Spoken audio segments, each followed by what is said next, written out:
Okay, the speeding fines, the possible loss of licence out on the Western Ring Road. I'll be talking to the Assistant Commissioner for Traffic, Bob Hill, later in the program. In the studio with me is Road Safety Camera Commissioner Gordon Lewis, who made the recommendation. Good morning. Good morning, Neil. Do you know what the police will do? No, I don't. As I stress, these are recommendations that I've made, and what the police do in response to it is entirely up to VicPol. So you can recommend, but you can't enforce it? No. Yeah. Well, what was wrong? Just the figures don't add up, do they? 1,000 people in 73 minutes. Well, first of all, I'll thank Mr. Hanson for his call. I think it was 26th of July, because I listened to your program that morning, as I often do, and there was something wrong. And when I think you spoke to a senior police officer that morning, and we found out there was nearly 1,000 motorists booked for speeding within a period of 73 minutes, when that was attributed to it being a 40 zone, that didn't wash with me. And so when more of your listeners contacted me, as I invited them to, and we finished up with more than 50 written complaints and about that many telephone calls, I started on the same premise as you did. That is, there had to be something wrong on the 30th of June at that spot. And I almost did it in reverse. First of all, there was one camera operating that morning, the other was closed for the purpose of maintenance. That was recording the speed of vehicles in the left-hand lane. Those cameras were absolutely right. The camera was operating properly and efficiently. Yes. So all the motorists caught speeding were speeding. Yep. Over the speed limit. Yeah. The next thing was the electronic variable signs. Were they in position? Was warning given of the roadworks? And the answer to that's yes again, because I've got images of all that.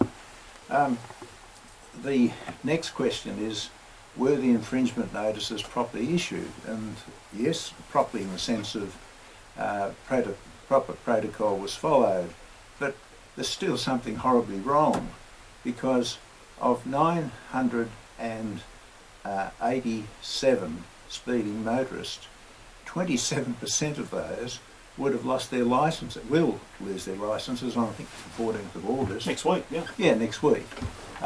If there's not some remission in respect of the penalties. And the cause, as I see it, as you'll see from the report, is that wherever they've put their 40 restriction signs or temporary signs, they didn't put one between the end of the roadworks and the actual cameras under the bridge. And so people assumed the roadworks had finished, therefore the 40k limit was off. The road, they had an open road. The road had opened up, and then 200 metres, and that's agreed as being the distance, past the bridge was a sign that said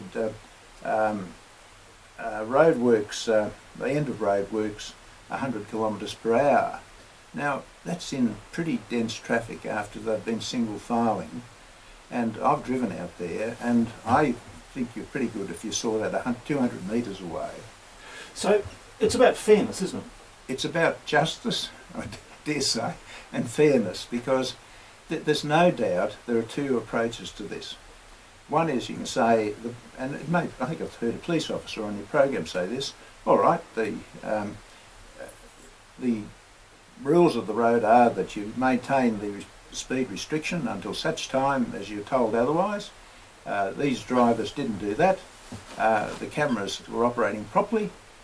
They were exceeding the speed limit, therefore they're all properly booked, and they should take the sanctions that are applied to those speeds. That's just unjust, because I've got one letter from the lady who's 73, who's just short of being a hoon. Now, on her speed, she's almost a hoon, isn't she? Almost a hoon. She's a lovely lady, I'm sure, but I mean, it's been put to me that this could be typical for a particular time. I can't believe that. Well, does this affect anything in the future? I mean, if we're going to start looking at fairness, is there a precedent here? Well, I think that where a speed camera is close to or in the middle of a restricted speed, temporary restricted speed area, that should be highlighted and pointed out to motorists. because I concede that Sorry, what should be highlighted? The camera. the existence of the camera and the need to maintain the speed restriction right through until you're authorised to increase your speed back to what is the appropriate speed for that strip of road. So you need proper signage to warn you about that. Proper But signage, you'd also yeah. have a sign saying there's a speed camera working in this area. I think in respect of roadworks, I would have that, yeah. Yeah, okay. It's a question of, I think, conspicuous signage where it's relevant. It's not much point having another sign reminding motorists that they could resume their speed 200 metres past the camera. Was this an error under the regulations? No. So this could have happened elsewhere. Could have, yeah. No, Vic Roads did nothing wrong. There's no real villain in this. Police did nothing wrong. The cameras were fine.